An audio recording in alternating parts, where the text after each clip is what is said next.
guys, welcome back to my YouTube channel. मैं हूँ आकृति from Heart of Study and I hope all of you are doing good. आज हम अपनी इस वीडियो में क्लास 11 मैथ्स के ट्रिग्नोमेट्रिक एंड सर्कुलर फंक्शन को डिस्कस करने वाले हैं और ये हमारा पार्ट 2 वीडियो है। तो अगर आप लोग फर्स्ट पार्ट नहीं देखे हो जाकर के उस वीडियो को देखो, तब इस वीडियो को कंटिन्यू करना, वरना समझ में कुछ भी नहीं आने वाला। तो चलिए बिना टाइम को गवाए अपने वीडियो को शुरू करते हैं।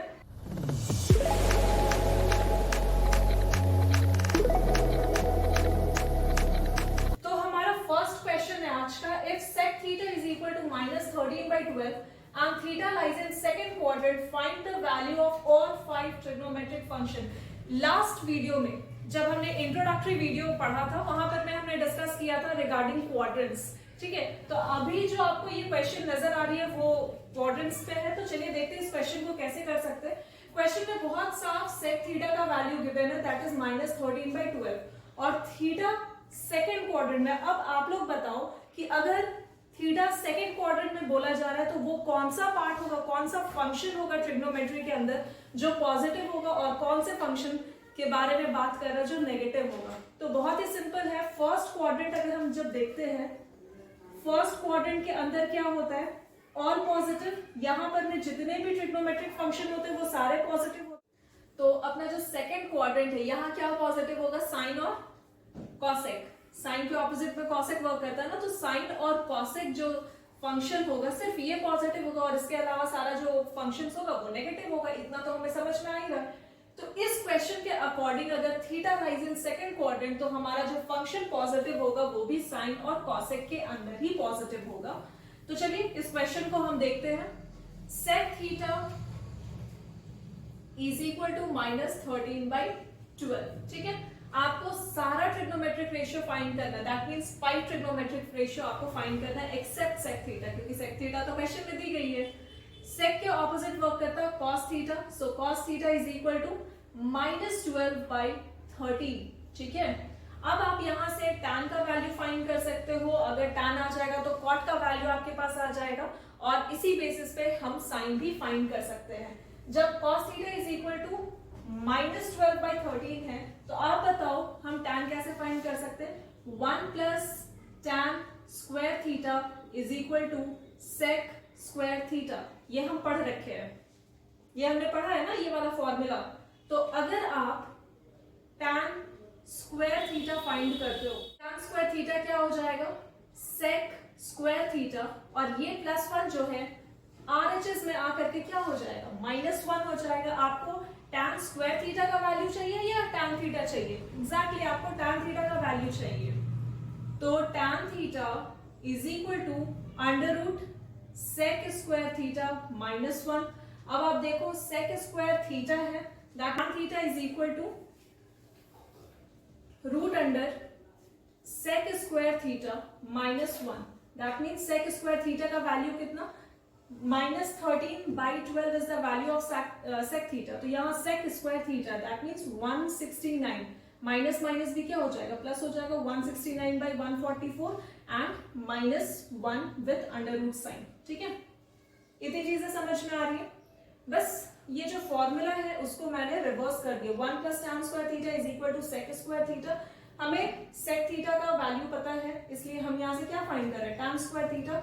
और अगर tan स्क्वायर थीटा हम फाइंड करें तो ऑब्वियस सा बात है ना, सेक स्क्वायर थीटा के साथ -1 हो जाएगा। तो ये वाला स्टेप है। और हमें जो वैल्यू चाहिए वो tan स्क्वायर थीटा का नहीं बल्कि tan थीटा का चाहिए। तो दैट मीन्स इसके ऊपर क्या आ जाएगा, अगर स्क्वायर यहाँ से हटेगा तो रूट आ जाएगा, ठीक है। इतनी चीजें तो समझ में आ रही है ना। तो अगर हम इस वाले पार्ट को सॉल्व करें तो 169 minus 144 by 144, ठीक है। कितना आएगा वैल्यू बताओ आप लोग, this is equal to 25 by 144, ठीक है, विद अंडर रूट साइन। अभी जब इनको सॉल्व करोगे तो 5 by 12 is the value of tan theta. तो आप यहां लिख लो tan theta is equal to 5 by 12। तो जब tan, पहले आप इतना चीज नोट डाउन करो, मैं क्लीन करूंगी, उसके बाद और भी फंक्शंस को मैं बताती हूँ। अगर आपके पास tan थीटा का वैल्यू आ चुका है तो यहां से हम cot थीटा भी फाइंड कर सकते हैं। cot थीटा क्या होता है, tan के ऑपोजिट वर्क करता है। दैट मींस अगर 5 by 12 is the value of tan theta तो कॉट थीटा क्या हो जाएगा 12/5। सिंपल है इतनी चीजें। अब आप देखो आपके पास सेक थीटा है, ठीक, आपके पास कॉस थीटा आ चुका है, सेक के ऑपोजिट वर्क करता है कॉस थीटा, दैट मींस ये कॉस का वैल्यू भी हमें मिल चुका है। tan थीटा हमने अभी फाइंड करके देखा 1 + tan square theta is equal to sec square theta, formula पता है जिसके बेसिस पे हमने tan थीटा भी फाइंड कर लिया। और सेम अगर tan थीटा आ जा रहा है तो हम cot थीटा भी फाइंड कर पा रहे। तो अभी भी आप देखो इसके अलावा अभी हमने 3 ट्रिग्नोमेट्रिक रेशियो फाइंड किया है, अभी भी एक बचा है, कौन सा, साइन बचा हुआ। तो साइन हम कैसे फाइंड कर सकते हैं, अगर हम tan theta into cos theta करें, ठीक है, tan थीटा को हम और क्या लिख सकते हैं, sin theta by cos theta, correct. और ये cos थीटा, जब हम इन दोनों पार्ट को कैंसिल आउट करेंगे वैल्यू किसका होगा, sin थीटा का, ठीक है। तो tan थीटा का वैल्यू कितना है 5/12, ठीक है। तो ये वैल्यू किसका दे रहा है, sin थीटा का, आप यहां लिख लो sin थीटा। बट हमें जो वैल्यू चाहिए sin थीटा का, आप यहां पर मैं इस तरीके से कैंसिल करके मैं सिर्फ आपको ये प्रूव कर रही हूं कि sin थीटा ही आता है, ठीक है। अब आपको इसका वैल्यू पुट करना है, tan थीटा का वैल्यू कितना 5/12 इनटू cos थीटा का वैल्यू कितना -12/13, ठीक है। तो यहां से 12 और यहां से 12 cancel out, that means -5/13 is the value of sin theta, ठीक है। तो आप यहां इंडिविजुअली लिख लो sin theta is equal to -5/13, correct. अगर sin थीटा हमारे पास वैल्यू है तो हम cosec थीटा भी फाइंड कर सकते हैं। cosec थीटा क्या होगा, sin के ऑपोजिट, दैट मींस -13/5, ठीक है। अब आप एक चीज देखो, यहाँ क्वेश्चन में बहुत क्लियरली लिखा गया theta lies in second quadrant, that means जो थीटा का वैल्यू है ना वो सेकेंड क्वाड्रेंट में, और जैसे कि थीटा का वैल्यू सेकेंड क्वाड्रेंट में है, हमें पता है कि साइन जो होता है इस क्वाड्रेंट में और जो कॉसेक होता है सेकेंड क्वाड्रेंट में, ये दोनों ही पॉजिटिव होता है। तो यहां से ये जो माइनस साइन है ये हट जाएगा, ठीक है, ये दोनों माइनस साइन यहां से हट जाएगा, और जितने भी जगह पे माइनस साइन होना होगा वो होगा, जैसे कि cos will be minus, sec is minus, यहां टैन हो जाएगा माइनस और कॉट भी हो जाएगा माइनस। सिर्फ और सिर्फ पॉजिटिव कौन सा पार्ट जाएगा, तो sine theta which is equal to 5/13 और cosec theta which is equal to 13/5, और ये हमारा इधर 4, ये आंसर और ये बनेगा हमारा आंसर।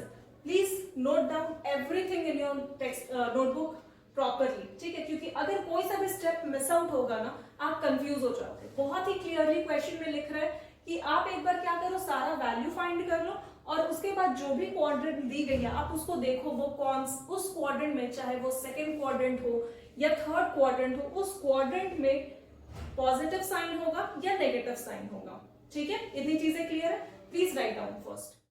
तो अभी हमने जो क्वेश्चन किया उससे रिलेटेड आपको सेकंड नंबर क्वेश्चन दिख रही है, if sin theta is equal to -1/2 and theta lies in fourth quadrant find all trigonometric function.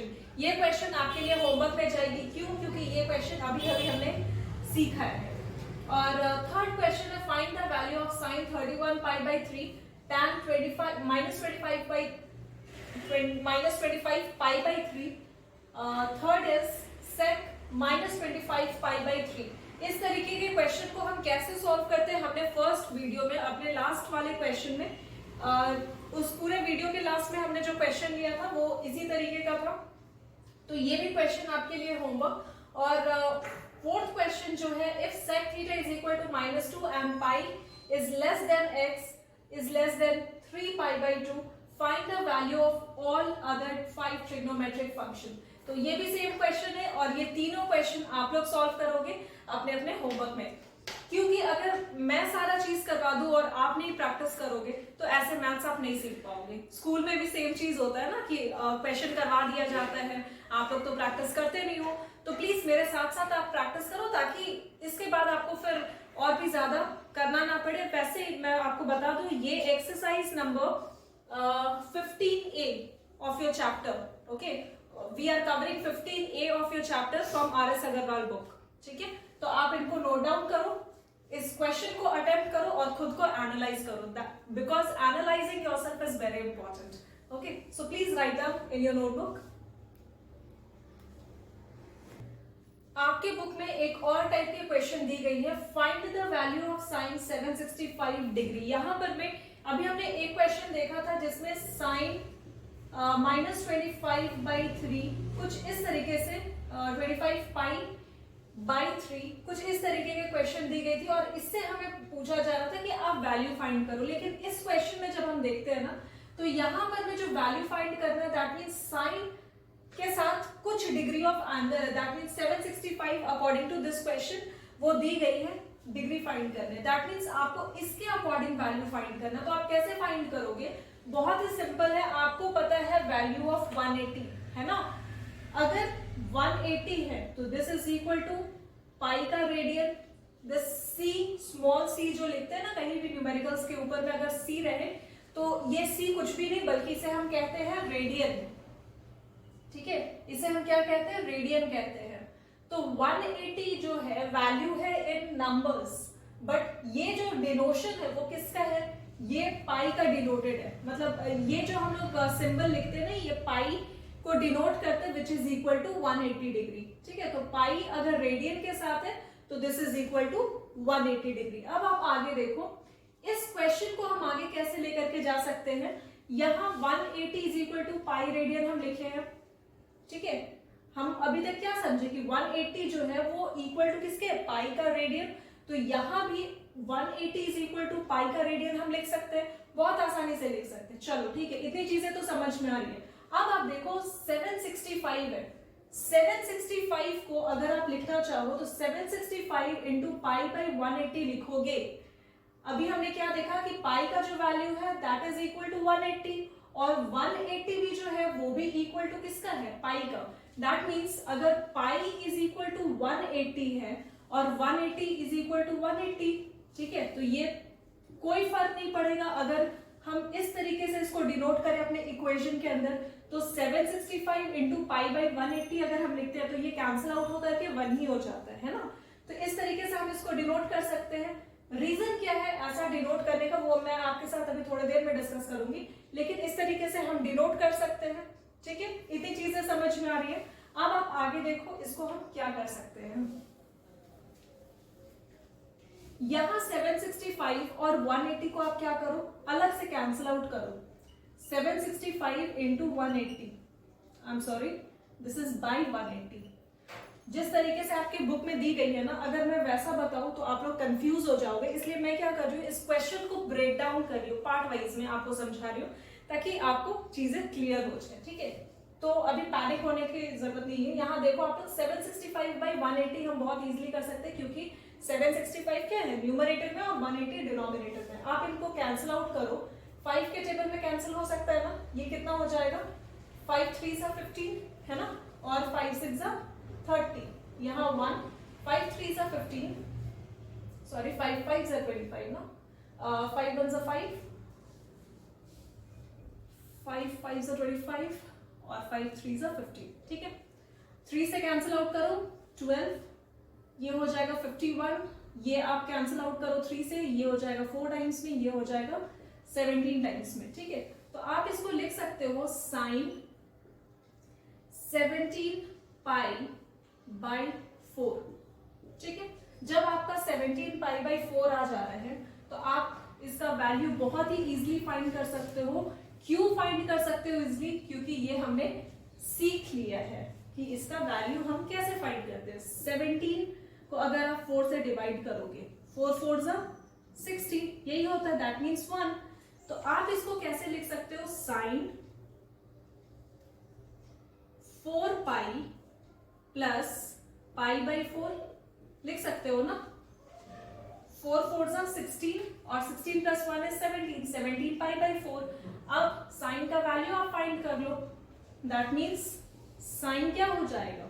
4 pi plus pi by 4, that means sine pi by 4. तो ये पाई बाई 4 क्या है? 180 बाई 4, दैट मीन्स ये 2, ये 90, 2 1, ये 45. आपसे साइन 45 का वैल्यू जानना चाह रहा है और साइन 45 का वैल्यू कितना होता है? 1 बाई √2 और यही बनेगा हमारा आंसर। तो इस तरीके के और भी क्वेश्चन मैं आपको दे रही हूँ, आप उसको प्रैक्टिस करना। फिलहाल इस क्वेश्चन को आप नोट डाउन करो। तो ये रहे आपके क्वेश्चन जो कि आपको होमवर्क में सॉल्व करने हैं, ठीक है।